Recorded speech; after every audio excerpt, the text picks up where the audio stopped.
नमस्कार दोस्तों, मैं कृष्णमूर्ति आप सभी का स्वागत करता हूं लर्निंग मिरर यूट्यूब चैनल में। दोस्तों, ये म्यूचुअल फंड का जो है पहला वीडियो है। सबसे पहले हम सब जानते हैं कि आप जो है risk and reward asset class के हिसाब से कैसे क्लासिफाई कर सकते हैं, कितना आपको टाइम फ्रेम देना होगा एक पर्टिकुलर स्टॉक्स में या पर्टिकुलर इंडेक्स में या पर्टिकुलर एसेट्स में। अगर आप स्टॉक मार्केट में फर्स्ट टाइम आते हैं तो पहले रिस्क एंड रिवॉर्ड सीख लें, उसके बाद जो भी होता है आगे का प्रोसेस मैं बताता रहूंगा वीडियो लाके।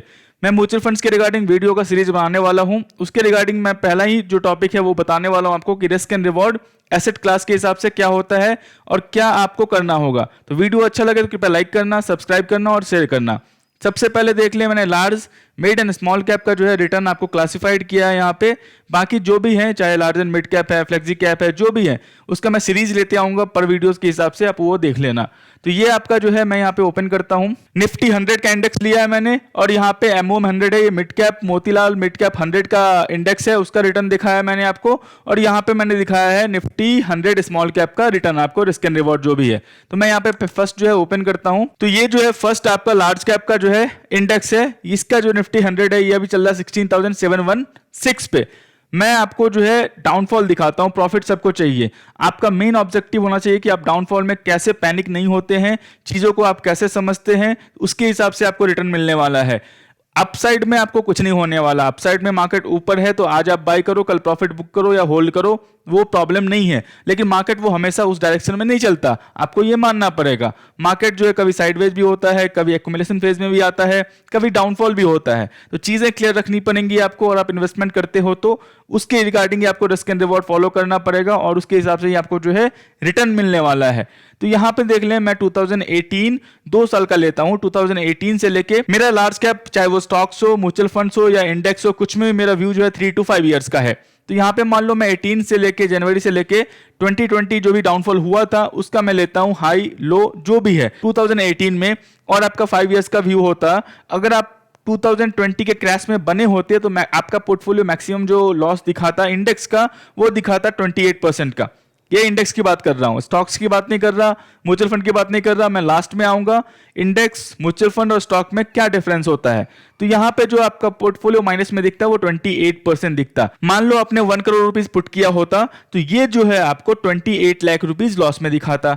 तो सर क्या वो जो लॉस है मेरा वो परमानेंट लॉस है? क्या वो लॉस मुझे नहीं मिल पाएगा? क्या वो लॉस मेरे चले गए? ऐसा नहीं है।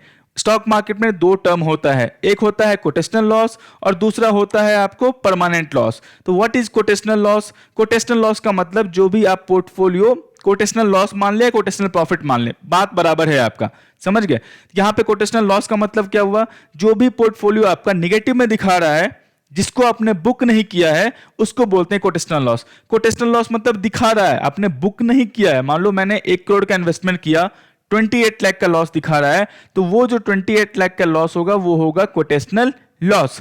क्या वो मेरे लॉस हो गए? नहीं। इसके बाद मार्केट बाउंस बैक किया, अभी देखो जो है यहां से आपका जो रेट आपने लिया था यहां पे, वहां से ऑलमोस्ट जो है आपका प्रॉफिट में है। तो इसको बोलेंगे, अगर आप यहां तक बैठे होते तो यहां पे जो प्रॉफिट हो रहा होता आपको, उसको बोलते कोटेशनल प्रॉफिट। ये भी चीज समझ गए, कोटेशनल लॉस कोटेशनल प्रॉफिट क्या होता है। मार्केट का डाउनफॉल, अगर आप इंडेक्स में है, म्यूचुअल फंड में है और पोर्टफोलियो डाउनफॉल में दिख रहा है तो पैनिक मत हो। पैनिक होने से कुछ होने वाला नहीं है। मान लो मैं यहाँ पे 1 करोड़ का इन्वेस्टमेंट किया होता, मान लो मैं यहाँ पे 28 लाख के लॉस में निकल गया होता, तो मेरे पास अभी बच रहे होते 72 लाख रुपीस, और 72 लाख रुपीस से 1 करोड़ फिर से आने में जो है बहुत टाइम लगता, क्योंकि आप लॉस तो बुक कर लेते हो लेकिन लॉस से कॉस्ट टू कॉस्ट आने में जो है आपका रिटर्न जो है इंक्रीज हो जाता है। तो वो चीज जो है ध्यान रखना। तो कोटेशनल लॉस समझ गए आप? कोटेशनल लॉस मतलब होता है जो लॉस दिखा रहा है, आपने बुक नहीं किया, उसको बोलते हैं कोटेशनल लॉस। तो लार्ज कैप में 28% डाउनफॉल है, ये चीज ध्यान रखना, 28%। सेम टाइम फ्रेम में जो है मैंने मिड कैप में लिया है, सेम टाइम फ्रेम, जनवरी 2018 से लेके यहां पे जो डाउनफॉल हुआ था 2020 तक का। यहां पे देखें दोस्तों, आपका जो है लार्ज कैप में अगर आप इन्वेस्ट किए होते तो 28% डाउनफॉल था। अगर आप वही 1 करोड़ रुपए जो है मिड कैप में इन्वेस्ट किया होता तो 46 मतलब ऑलमोस्ट 47% का डाउनफॉल दिख रहा होता। इसका मतलब क्या? 1 करोड़ का इन्वेस्टमेंट, 47 लाख का लॉस मेरे पोर्टफोलियो में दिख रहा होता। सर क्या वो परमानेंट लॉस होता? बिल्कुल नहीं। आप वेट करते, फिर से जो है बाउंस बैक कर गया। ये है आपका कोटेशनल लॉस। कोटेशनल लॉस मतलब वो लॉस दिख रहा है आपका, वो बुक नहीं हुआ है। आप वेट करो, मार्केट की समझ है आपको, वो जो है प्रॉफिट में कन्वर्ट हो जाएगा। लेकिन इस सब के लिए टाइम चाहिए, वो मैं लास्ट में बताऊंगा। अब ये परमानेंट लॉस क्या होता है sir ji? What is permanent loss और परमानेंट गेन जो भी है? परमानेंट लॉस मतलब होता है, मान लो मैंने 1 करोड़ रुपए का इन्वेस्टमेंट किया, यहां से जो है मार्केट आ गया 47%, मुझे कुछ पता नहीं है इंडेक्स क्या होता है, मैं बस ऐसे ही किसी के बोलने पे इन्वेस्ट कर दिया था, मुझे किसी चीज की समझ नहीं है। अब न्यूज आने लगा मार्केट क्रैश होने वाला है, मार्केट खत्म होने वाला है, मार्केट डूब जाएगा, मैं जो है उस न्यूज को डाइजेस्ट नहीं कर पा रहा हूं, मेरे पास उतना नॉलेज नहीं है कि मैं उसको फिल्टर कर पाऊं कौन सा न्यूज सही है कौन सा न्यूज सही नहीं है। और मैंने क्या किया, यहां पे 1 करोड़ का इन्वेस्टमेंट किया था, मैंने जो है 47% लॉस में जो पोर्टफोलियो सेल कर दिया। तो वो जो मैंने सेल कर दिया, जो लॉस बुक कर लिया, उसको बोलते हैं परमानेंट लॉस। परमानेंट लॉस दो तरीके से हो सकता है, या तो आपने स्टार्टिंग में इन्वेस्टमेंट किया, लॉस में बुक किया, तो मतलब आपने लॉस बुक कर लिया, तो वो हो गया परमानेंट लॉस। या आपने किसी चीज में इन्वेस्टमेंट किया, किसी पर्टिकुलर स्टॉक्स में, और वो स्टॉक्स डूब गई, वो स्टॉक डीलिस्ट हो गई, वो स्टॉक जो है मार्केट में ट्रेड नहीं कर रही है, तो उसको बोलते हैं परमानेंट लॉस, क्योंकि मतलब आपका जो उसमें पैसा पूरा गया। तो समझ गए परमानेंट लॉस भी क्या होता है। तो यहां पे आप देख लें 28% लार्ज कैप में, 47% मिड कैप में। अब एक और जादू आपको दिखाता हूं, जो स्मॉल कैप के चक्कर में आप सब रहते हो पैसे बनाने के चक्कर में, ये देख लो, ये आपका मेन जो है आपका डाइजेस्ट हो सकता है आपसे, तो इन्वेस्ट करें, नहीं तो स्टार्टिंग फर्स्ट टाइम इन्वेस्टर हैं, लार्ज कैप में बने रहें, पहले मार्केट समझे, उसके बाद 2 साल 3 साल के अंदर जो है मार्केट में आते रहें धीरे धीरे करके, कोई दिक्कत नहीं है। पैसे पिछले 200 साल से बन रहे हैं मार्केट में, अगले 20,000 साल तक बनते रहेंगे। आपको जो है टेंशन लेने की बात नहीं कि मौका जो है मेरा छूट गया, FOMO, fear of missing out, कोई दिक्कत की बात नहीं है। समझ गए।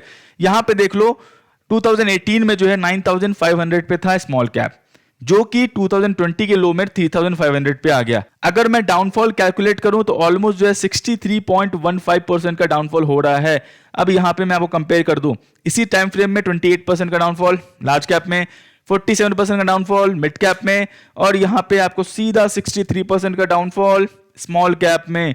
तो मतलब 1 करोड़ का इन्वेस्टमेंट 63 लाख रुपीस के लॉस में दिखेगा। और वहां पे न्यूज आपको ऐसे मिलेंगी कि आपके पास नॉलेज नहीं है, थोड़ा बहुत आपके पास डेप्थ नहीं है, तो आप न्यूज को फिल्टर नहीं कर पाओगे और वहां पे पोर्टफोलियो लॉस कर दोगे। उसके बाद फिर आप यहां बैठो कहां बैठो, वो जो है आपके ऊपर डिपेंड करता है। सिंपल सी बात है, आपको जो है ये ट्रैक करना पड़ेगा। सर ये RFR क्या है? Risk follow return. आपको 100% रिस्क प्रॉफिट चाहिए सिंगल डे में, पूरा का पूरा पैसा जो है लूज होने के लिए तैयार रहो सिंगल डे में। रिस्क फॉलो रिटर्न, जितना का आपको पैसा चाहिए, जितना जल्दी आपको पैसे बनाने हैं, उतना जल्दी आपको और उतना ज्यादा डाउनफॉल जो है आपको देखने के लिए तैयार रहना होगा। अगर ये नहीं देख सकते तो फिर जो है सर जी आपके लिए मार्केट नहीं है। फिर से बोल रहा हूं मैं, यहां पे आप एंट्री करोगे, यहां पे आप एग्जिट करोगे, फिर से आप यहां पे एंट्री करोगे, buy at high sell at low, again buy at high, ये जो है आपको करते रहोगे। मैं फिर से बोल रहा हूं, लार्ज कैप में 3 to 5 इयर्स, मिड कैप में 5 to 7 इयर्स और स्मॉल कैप में 7 to 10 इयर्स का जो है टाइम फ्रेम रखा करें, तभी जो है पैसे बनने वाले हैं। ये कॉन्सेप्ट क्लियर हो गया। रिस्क एंड रिवॉर्ड कैसा है? रिस्क एंड रिवॉर्ड समझ गए कि मतलब आप स्मॉल कैप में इन्वेस्ट करते हैं, ये स्मॉल कैप है, माइक्रो कैप का मैं नहीं ले रहा हूं। माइक्रो कैप तो भंगार स्टॉक होता है, चला चला, नहीं चला तो 60-90%, 95% भी, वो जो है अपने ऊपर रिस्क लें कि मतलब मल्टीबार बनने वाला है, क्या बनने वाला है, वो मैं आपको डिटेल में बता दिया हूं। ये रिस्क एंड रिवॉर्ड है, मेरा काम है ये बताना। बाकी पैसे आपको कहां इन्वेस्ट करने हैं, नहीं इन्वेस्ट करने हैं, वो आपके ऊपर डिपेंड करता है। लेकिन ये रिस्क एंड रिवॉर्ड है, ये आपको फॉलो करना पड़ेगा, यही होता है मार्केट में, और कुछ दूसरा होता नहीं है, आपको ये फॉलो ही करना पड़ेगा। यहां पे लार्ज कैप समझ गए, मिड कैप भी समझ गए आप, और ये स्मॉल कैप भी समझ गए। ये इंडेक्स है, ध्यान रखना, इंडेक्स मतलब निफ्टी 100 मतलब टॉप 100 कंपनीज यहाँ पे लिस्टेड है। मोतीलाल मिड कैप 100 मतलब टॉप 100 मिड कैप की कंपनी यहाँ पे लिस्टेड है। यहाँ पे small cap 100 Nifty 100 small cap 100 मतलब टॉप स्मॉल कैप के 100 कंपनीज यहाँ पे लिस्टेड है। टॉप 100 कंपनीज में आपको 63% डाउनफॉल हो रहा है। अब यहाँ पे सवाल आता है, सर पर्टिकुलर स्टॉक्स लूं या इंडेक्स लूं? इंडेक्स मतलब ETF और या इंडेक्स फंड, दोनों आप मान लें, या म्यूचुअल फंड लूं? तीनों का मैं कॉन्सेप्ट क्लियर कर देता हूं। स्टॉक्स मतलब क्या होता है? पर्टिकुलर स्टॉक्स पे आप बेट कर रहे हो। पर्टिकुलर स्टॉक्स मान लो चलना होगा चल जाएगा, नहीं चलना होगा नहीं चलेगा। और एक चीज ध्यान रखना, जब इंडेक्स डाउन होगा, ऐसा कोई भी कंपनी नहीं है कि आपका जो है वो कंपनी ऊपर रहे। अगर 63% इंडेक्स डाउन है तो कोई स्टॉक 90% डाउन होगा, कोई स्टॉक 95% डाउन होगा, कोई स्टॉक 97% डाउन होगा। स्मॉल कैप में मैं फिर से फ्रैंकली बोल दे रहा हूं, ओरिएंटल वेल करके कोई कंपनी है या कुछ करके कंपनी है, जाके देख ले, 930 का हाई था, 90 रुपीज का लो गया है। मतलब ऑलमोस्ट उसका जो डाउनफॉल था वो 95% का था, इसी डाउनफॉल, इसी मार्केट क्रैश में। तो आपका 10 लाख का इन्वेस्टमेंट जो है 9.5 लाख के लॉस में दिखेगा। तो इतना डाइजेस्ट कर सकते हो मार्केट को, तब आप एंट्री करो डायरेक्टली स्मॉल कैप में, माइक्रो कैप में और मल्टी बैगर कैप में। ये चीज़ ध्यान रख लेना। ऐसा नहीं कि आपको जो है सिर्फ यहाँ पे मिलता रहेगा। दूसरा सवाल, सर मैं यहाँ एंट्री करता, यहाँ एग्जिट करता, फिर यहाँ पे एंट्री करता, फिर यहाँ पे एग्जिट करता, फिर यहाँ पे एंट्री करता, फिर यहाँ पे एग्जिट करता। ये चार्ट बन चुका है, इसीलिए आपको लग रहा है यहाँ पे एंट्री करते, यहाँ पे एग्जिट करते, यहाँ पे एंट्री करते, यहाँ पे एग्जिट करते, यहाँ पे एंट्री करते, यहाँ पे एग्जिट करते। अब मुझे अगले 5 साल का चार्ट बताओ। अब जो है मुझे 5 साल का चार्ट बताओ, अब क्या होने वाला है, नहीं पता। नहीं पता, जब तक ये चार्ट नहीं बनेगा अगले 5 साल तक में, तब तक आपको कुछ नहीं पता।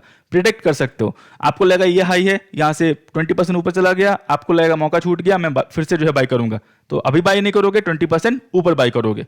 सिंपल कॉन्सेप्ट है। आपको नेक्स्ट 5 ईयर्स का जो है कुछ भी आप क्या व्यू लगा दो, आप सिर्फ प्रिडिक्ट कर सकते हो, कंफर्म नहीं हो। लेकिन यहाँ पे कंफर्म हो क्योंकि चार्ट बन चुका है। सर यहाँ पे एंट्री करता है, यहाँ पे एग्जिट करता है, यहाँ पे एंट्री करता है, यहाँ पे एग्जिट करता है, यहाँ पे एंट्री करता है, यहाँ पे एग्जिट करता। Concept clear? अगले नेक्स्ट 5 ईयर्स के लिए कोई व्यू नहीं है आपके पास, कुछ भी लगा लो आप, कोई भी व्यू नहीं है।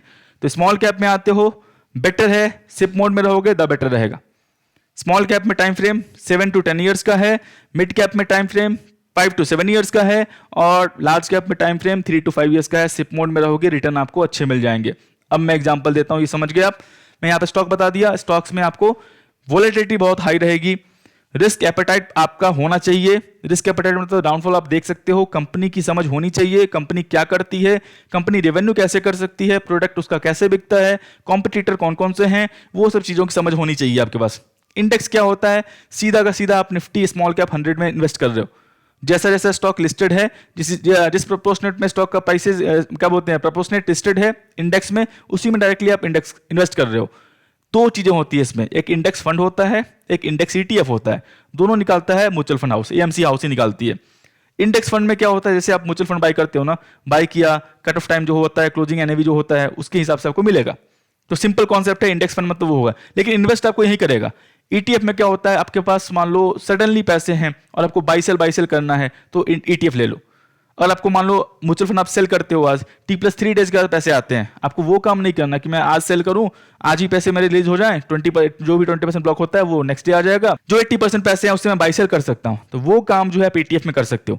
इंडेक्स और ETF दोनों सेम है। इंडेक्स फंड का थोड़ा बहुत एक्सपेंस रेशियो हाई रहेगा और ETF का थोड़ा एक्सपेंस रेशियो कम रहता है। जो भी रिटर्न आएगा इंडेक्स का ट्रैकिंग एरर 1 to 2% का रहता है, मतलब ऊपर नीचे कुछ भी हो सकता है, ट्रैकिंग एरर वो आप मान के चलो। और एक्सपेंस रेशियो थोड़ा बहुत रहता है, तो वो माइनस कर देना, रिटर्न आपको उतना ही मिलता है। जितना इंडेक्स का रिटर्न है उतना ही आपको थोड़ा बहुत ऊपर या थोड़ा बहुत नीचे मिलने वाला है। ये समझ गए। म्यूचुअल फंड क्या होता है, म्यूचुअल फंड जो है एक एक्टिव फंड मैनेजर होगा कि मान लो मैं एक्सपर्ट हूं, आपने मुझे पैसा दिया, मैं आपके पैसे को मैनेज कर रहा हूं। लेकिन मान लो वो small cap 100 mutual fund small cap launch की है और उसका बेंचमार्क स्मॉल कैप 100 ही है, तो फंड मैनेजर जो है अपने एक्सपर्टीज के हिसाब से वो स्मॉल कैप 100 से ऊपर नहीं जाएगा। उसको जो स्टॉक यूनिवर्स रखना है, जो स्टॉक में वो इन्वेस्ट करेगा, वो स्मॉल कैप 100 में ही इन्वेस्ट करेगा, लेकिन उसके एक्सपर्टीज के हिसाब से है। मान लो स्मॉल कैप 100 में जो है CDSL का जो है परसेंटेज है 2%, लेकिन किसी फंड मैनेजर को लग रहा है कि नहीं ये जो है कंपनी अच्छी है, फंडामेंटल स्ट्रांग है, वैल्यूएशन अच्छी मिल रही है, मुझे यहाँ पे 4% डालना होगा, तो वो CDSL में 4% डाल सकता है म्यूचुअल फंड का फंड मैनेजर, क्योंकि उसका जो मेन ऑब्जेक्टिव है वो स्मॉल कैप 100 का जो इंडेक्स है वो जितना रिटर्न दिया है उससे ऊपर बीट करना है। सिंपल कॉन्सेप्ट है। तो स्टॉक्स भी समझ गए, इंडेक्स भी समझ गए और म्यूचुअल फंड भी समझ गए। और आपको स्मॉल कैप में इन्वेस्ट करना है तो म्यूचुअल फंड द बेस्ट है, इंडेक्स से बहुत अच्छा बीट कर देता है ये, तो म्यूचुअल फंड आप बेट करें। मिड कैप में आप म्यूचुअल फंड ले सकते हैं या ETF लेंगे तो अच्छा रहेगा। ETF जो अच्छा रिटर्न है यहाँ पे, कोई डाउट की बात नहीं है। और लार्ज कैप में तो आप सीधा ETF ले लें, वो आपके लिए सही रहेगा। कॉन्सेप्ट क्लियर हो रहा है आपका? मैंने बता दिया रिस्क एंड रिवॉर्ड क्या है। ये चीजें देखने के लिए तैयार रहना होगा। ये चीजें देखने के लिए तैयार नहीं हो फिर जो है बहुत ही दिक्कत है, बहुत ही दिक्कत है कि आप जो है सर्वाइव कर पाओगे मार्केट में लॉन्ग टर्म के लिए। बोलने के लिए होता है सर जी, मैं फिर से बोल रहा हूँ, मैं अपने लाइव में बोलता हूँ 8 PM लाइव में, बोलने के लिए होता है सर मैं लॉन्ग टर्म के लिए वेट करूंगा। आप डाउनफॉल नहीं देख सकते। मैं इन्वेस्टर्स को पिछले 8 साल से एग्जामिन कर रहा हूं इन्वेस्टमेंट के रिगार्डिंग। मैं जो है 500-600 इन्वेस्टर से मिला हुआ हूं अभी, तो मुझे पता है इन्वेस्टर क्या सोचते हैं, क्या मूवमेंट होता है, क्या न्यूज पे वो रिएक्ट करते हैं। आपको जो है रिएक्शन नहीं देख पाओगे आप, और न्यूज़ आपको थोड़ा बहुत नॉलेज नहीं है, मार्केट की समझ नहीं है, तो आप डाइजेस्ट नहीं कर पाओगे। मेरे बोलने से भी कुछ नहीं होने वाला वहाँ पे। तो चीज़ें क्लियर हैं। स्मॉल कैप में इन्वेस्ट करते हो, माइक्रो कैप, मल्टीबार कैप तो मैंने बोला ही नहीं है आपका। वहाँ पे मान के चलो कि 90-95% पूरा कैपिटल साफ होने के लिए रिस्क लेने के लिए तैयार रहना आप। सिंपल कॉन्सेप्ट है माइक्रो कैप मल्टीबायर कैप में, समझ गए। यहाँ पे 60 से 70% इन्वर्स्ट केस, 80 to 90% जो है देखने के लिए डाउनफॉल देखने के लिए तैयार रहना। मिड कैप में आप 40% से लेके 70-80% तक डाउनफॉल देखने के लिए तैयार रहना, और लार्ज कैप में जो है आपका 25% से लेके 50-60% तक डाउनफॉल देखने के लिए तैयार रहना। वो आपके लिए अपॉर्चुनिटी है। और वो चीज़ आपको समझ में नहीं आती है फिर दिक्कत है। और समझ में नहीं है, फर्स्ट टाइम इन्वेस्टर हो, बेटर है आप फर्स्ट टाइम जो है इंडेक्स फंड या म्यूचुअल फंड से स्टार्ट करो, वो आपके लिए बेस्ट रहेगा। स्टॉक्स में जो भी स्टॉक्स की समझ है, आपको डाइजेस्ट कर सकते हो, न्यूज़ डाउनफॉल देख सकते हो, उसमें जो है तैयार रहना। बाकी जो है यहाँ पे क्लियर है आपका, सिंपल सा कॉन्सेप्ट है, रिस्क फॉलो रिटर्न। तो ये जो है मेरा पहला जो है वीडियो कंप्लीट हो गया है। दूसरा वीडियो मैं लाता हूं, जो भी ये है मैं देख रहा हूं कि कैसे आपको समझाया जाए बहुत ही आसान भाषा में। तो चीजें क्लियर है, लार्ज कैप में 3 to 5 ईयर्स, मिड कैप में 5 to 7 ईयर्स और स्मॉल कैप में 7 to 10 ईयर्स का साइकिल है आपके पास, पैसे बन जाएंगे। फिर से बोलता हूं, स्मॉल कैप में बेटर आप चूज करें म्यूचुअल फंड, मिड कैप में ETF और म्यूचुअल फंड चूज कर सकते हैं, लार्ज कैप में ETF रहे तो अच्छा रहेगा, म्यूचुअल फंड भी ले सकते हैं लेकिन ETF जो है अच्छा रहेगा आपका। तो ये रिस्क एंड रिवॉर्ड रहा, आपकी समझ आपको हेल्प करेगी। नॉलेज लेते रहे, एनएसयू के जितने कोर्सेज हैं करते रहे, वो आपको बहुत ही हेल्प करेगा।